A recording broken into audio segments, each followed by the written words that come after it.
Tigil ang pambubuli, may batas na kumakampi. Ayan, sa mga magulang, umuwi ba ang anak mong tahimik? Umiiyak o tila may mabigat na dinadala mula sa paaralan? Baka hindi mo alam, biktima na pala siya ng bullying o baka naman siya mismo ang nang-aapi sa iba. Oo, hindi na ito simpleng asaran o tuksuhan lang. Ito ay isang seryosong issue na maaaring maka-apekto sa emosyonal at mental health ng kabataan. Kaya naman, may batas pala na nagbibigay proteksyon sa mga estudyante laban sa anumang anyo ng pambubuli. Ito ang Republic Act No. 10627 o mas kilala bilang Anti-Bullying Act of 2013. Ano ba ang bullying? Ano ba definition yan sa batas? Ayan, ang bullying ay tumutukoy sa malubha o paulit-ulit na paggamit ng isa o higit pang estudyante ng sulat, salita, elektronikong mensahe, kilos o galaw laban sa kapwa estudyante na nagdudulot ng takot o pangamba sa pisikal o emosyonal na pananakit o pagkasira ng gamit ng biktima o nag-aabala, lumalabag sa karapatan ng biktima habang nasa paaralan. Yan. Kaya may halimbawa ng bullying.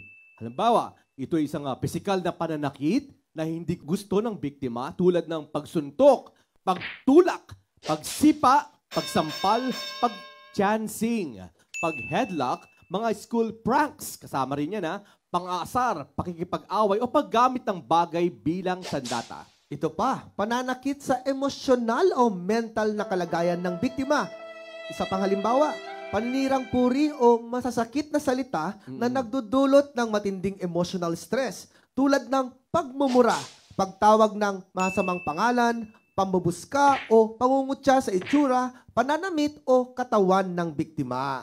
Bukod pa dyan, ano nga ba ang bullying? Cyberbullying? Uso yan, cyberbullying sa Yan. Facebook. Papanahon yan. Pati mga bata, binibiktima nila.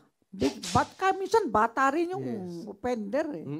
Ano pa yan? Yes po, Chip. Sa puntong ito, gamit ang teknolohiya gaya ng text, chat, social media at iba pang electronic platform. Sa madaling salita, anumang paulit-ulit o matinding gawain na nananakit, nanliliit o nang-aapi ng kapwa estudyante ay maituturing na bullying at may batas laban dito. Ano ba yan tutugunan ng paaralan para maiwasan yung bullying na yan?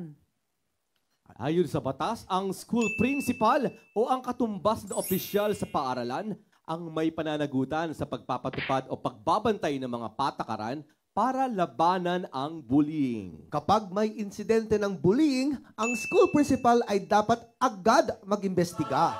Kung mapatunayan na may nangyayaring bullying, ito ang mga hakbang na kailangan niyang gawin. Ayan, una, ipagbigay alam sa pulis kung may posibleng kasong kriminal ayon sa revised penal code. Yan. Ikalawa, magpataw ng nararapat na disciplinary or administrative action laban sa ng bully. Ano yun dapat gawin sa mga magulang? Ayan po, ipaalam sa magulang o guardian ng nang-bully ang nangyari at ang ginawang aksyon. Ayan, ipaalam din sa magulang o guardian ng biktima ang mga hakbang na isinagawa ng paaralan upang hindi na ito maulit. Yan, ayon sa Implementing Rules and Regulations or IRR ng batas, bahagi ng parusa sa bata ng bully ang pagsasailalim sa isang intervention o rehabilitation program. Hindi lang siya, kundi pati ang kanyang mga magulang. Ano ba ang parusa sa mga hindi susunod sa batas sa anti-bullying na yan? Yes, Chief. Ang mga paaralan po, pampubliko man o pribado na hindi susunod sa batas at hindi aaksyon sa mga insidente ng bullying ay maaaring masampahan ng administrative disciplinary proceedings. Sa katunayan, sa kasong Mother Goose Special School System, Inc. versus spouses Samuel and Villa Palaganas with GR number 267331, January 20, 2025, pinanagot ng Korte Suprema ang isang pribadong paaralan dahil sa kabiguan nitong tugunan ang insidente kung saan sinuntok ng dalawang estudyante ang kanilang kamag-aral. Ayan, ginamit ng Korte Suprema ang ilang provision ng New Civil Code upang panagutin ang paaralan sa kanilang kapabayaan at pinagbayad ito ng napakalaking danyo sa mga magulang ng biktima. Tandaan, ang batas ay may layuning protektahan ang mga kabataan sa loob ng paaralan. Pero ang unang hakbang sa pagdidisiplina ay nagsisimula sa loob ng tahanan. Kaya may paalala kami sa mga magulang. Kung nais natin maiwasan ang bullying sa paaralan, tayo ang unang guro ng ating mga anak. Ayan, turuan silang makiramay, makipagkapwa-tao at iwasan ang pananakit. Hindi lang pisikal kundi pati emosyonal. Yes, dahil may batas pala na nagtatanggol sa bawat batang Pilipino.